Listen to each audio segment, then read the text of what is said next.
My divorced parents cheated on each other to the point my mother's friend came to live with us and stayed for over 20 years, while my parents also lived under the same roof too. This post is about our parents and the issues they had. I hope you're ready for this. The next story I posted is about how I don't talk with my half-brother after our mother's passing because of years of abuse from him. I am the youngest of 3. It goes our sister, our half-brother, then me. Because of our brother, our parents fought a lot. Our father had a lot of trust issues with our mother due to our half-brother being born. Rightfully so. Well, it got so bad between our parents that our father would record phone conversations, and he placed a special program on the computer to look up what we were all doing. But, truthfully, it was a way for him to spy on our mother. They would fight a lot, which caused our father to leave and be gone long periods of time, leaving our mother to deal with our brother's behavioral issues. It was a nightmare. Fast forward a little bit to our grandmother, our mother's mom, paying for my parents getting a divorces. She demanded that our father not be around anymore, but our mother still wanted him around. He would park his car at the local park and our mother would pick him up and bring him home. If our grandmother showed up unannounced, then our father would do his best to hide. It was weird. But I am sure our grandmother still knew. She wasn't dumb. However, not long after she passed away, our father moved back and our parents remained unmarried. They still had issues with our brother. Our father still spied on her too. Then in 2000 our mother started talking to this guy online. We will call him Igor. According to her, she wasn't looking for anything from him but just someone to talk with. Our father thought she was cheating, so he started talking to a woman online. We will call her Helga. I even remember speaking to her online one night as our father played the song, "I Just Called to Say I Love You," to this woman. I was probably 14 at the time. I didn't know what to do or how to feel about it. Our parents weren't married but still sleeping in the same bed. Yet they were cheating on each other. I know, f***ed up, right? Just wait. Our father took off to meet up with Helga, which pissed off our mother. At this time our brother was at a group home, so our mother threw my sister and me into the car and took off after him. My sister and I were in a hotel room while our parents were in another room. Our father came home after that. Shortly after this, the man our mother was talking with showed up. He looked nothing like a picture our mother showed us. I went to the bathroom and laughed my head off. However, our mother still went with him that night and our father went after her. I'm not sure how this happened or why, and it still confuses me to this day. Are you ready for this part? It wasn't long after that night that our parents let Igor move into our house. He slept on the couch while our parents still slept in the same room. How f***ed up is that? My sister and I slept in the same room. Our brother had his own room, so the only place Igor could sleep was on the couch. And he stayed. This was in 2000. After our mother's dad's passing, she got their house. So, Igor got his own room and I got my own room. At this time our brother wasn't allowed to live there and our sister was living with her boyfriend. So, I wasn't sure what to call Igor. Our mother's boyfriend or just live-in roommate. I couldn't believe our father let him stay. It was crazy. I didn't know what to do. Luckily a friend of mine let me live with them around 2008. It helped me get out of that weird environment. However, Igor never left. Our parents never made him leave because our mother said they couldn't pay the bills for the house on their own. So, they were using him for that, and Igor said his family didn't care about him, so he had nowhere to go. Or at least that was the story he told. Another odd thing was our father grown to be friends with the man. I'm not sure why, but after a while of living under the same roof they just became friends. All 3 of them had so many health issues. It was like a retirement home in some way. Our mother never showed Igor any attention or affection either. But it wasn't like he didn't try. Our mother never spoke her feelings to anyone face to face. She would text message people. That's how she was. Last year our father passed away, so Igor was trying to step up in a more husband-type role. But, our mother wanted none of it. However, she still allowed Igor to live with her. It was crazy still. For 23 years this man was around. Why? Why didn't he ever get hint that it would never happen? That our mom was just using him to help with bills, or did he just not care? I honestly don't know. Then she passed away and Igor took off 2 days later, even though he said he loved her. He left like he had never existed. That part one didn't much care about anyway. But, What does piss me off that before my mother passed away he was trying to push himself onto her. I have her phone and the text messages of him calling her names and saying he would hurt himself because she didn't care for him. WTF? The man she loved passed away and Igor was acting like this? I was so pissed off reading those messages. Not to mention our brother calling her from prison 7 times a day to ask for money which she sent even though she shouldn't have. She was under so much stress and in pain but she never wanted to seek help. I had tried but she is at peace now. I honestly don't know why I am not more f***ed up than I should be. I guess I have my wonderful husband to thank for that. He saved me from this life. However, around 2006 I started dealing with a chronic disease and I've been dealing with for 18 years. It's not fair. I've had 8 stomach surgeries, full hysterectomy, and I still have endometriosis. I need help. I need another surgery because I know I still have endometriosis and adhesions that I need removed. I wish I could find the right doctor to actually listen to me. Anyway, I guess I'm truly thankful to have my husband because he has been my rock. I don't think I would have made it this far in life without him. He is my everything, forever and always.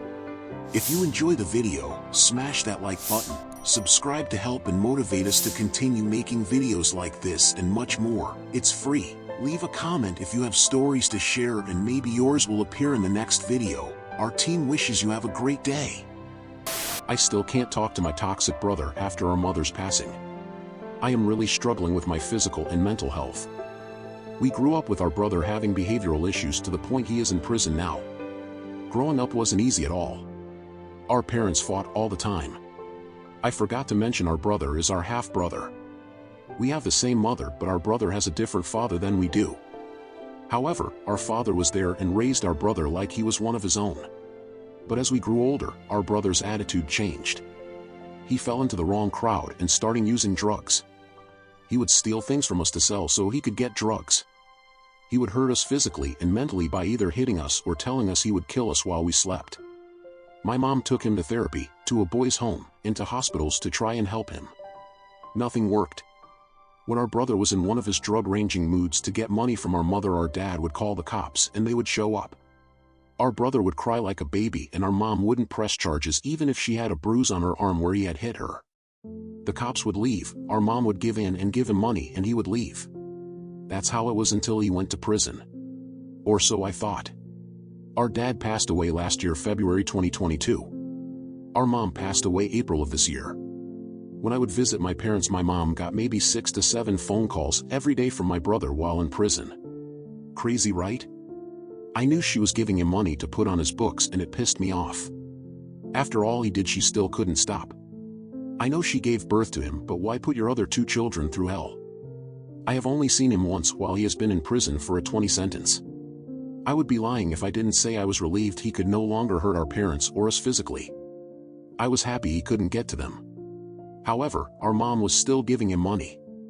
I kept telling her to stop answering the phone to him when I would visit or when I took her out to eat. She would answer in the middle of a busy restaurant and yell at him over the phone. It was embarrassing. I would tell her to hang up the phone, but then she would walk outside leaving me by myself with glares from people. It was as though he ran her life and nothing I said would make her stop. When our father passed away, our mom wanted to move. She sold her house and bought a smaller one which gave her money left over. She would let me and my sister borrow money that we had to pay back over time.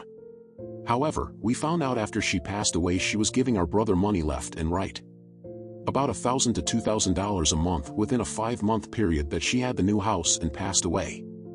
So, that extra money she had from the house sale, she had hardly anything in her bank account. What was there we had to use for her funeral, which wasn't enough?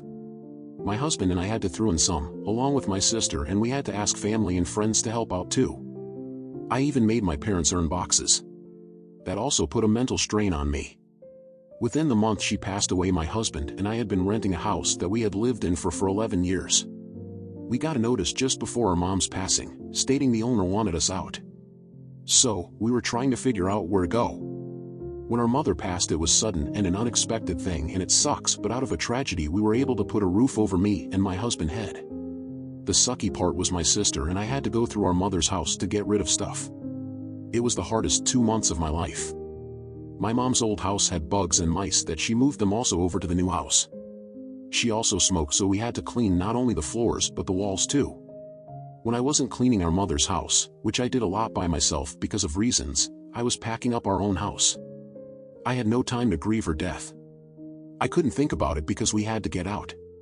Luckily we were giving a little extra time, but not enough to get everything out of our house. We had to leave stuff behind. It hurt. As I went through my mom's phone on her bank app, one found out all this information. That she was giving our brother money left and right, and the money my sister and I got from her we had to pay back. I still don't understand it. She was getting so much crap from him even over the phone. She would ask myself or my sister to drive to see him hours away. I would drive her because I wanted that time with her, but I wouldn't go inside. Only once did I because she guilted me into it. I told her that was it.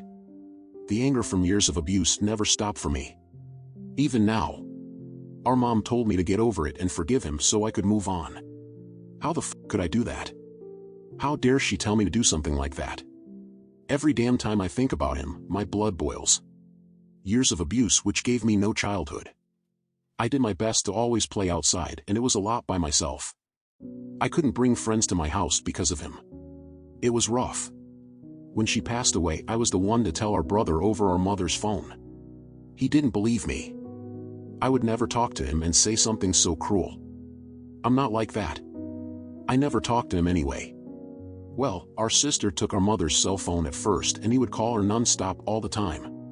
He would demand that we sell our mom's house or things so we could give him money, or he would threaten to sue us for different things if we didn't give in. He was like this for months before I finally got my sister to block the damn number on her phone. I took our mother's phone and I turned it off. I haven't turned it on since. So, for a little while there was peace. That was around the middle of July. Recently our sister told me she started talking to our brother again last month around her birthday. She said he seems to be doing better and that if he starts showing his old self she could always block him again. Sigh. I don't know how I should feel. I know it is her choice, but I still can't bring myself to talk to him. I can't. I am going through my own struggles.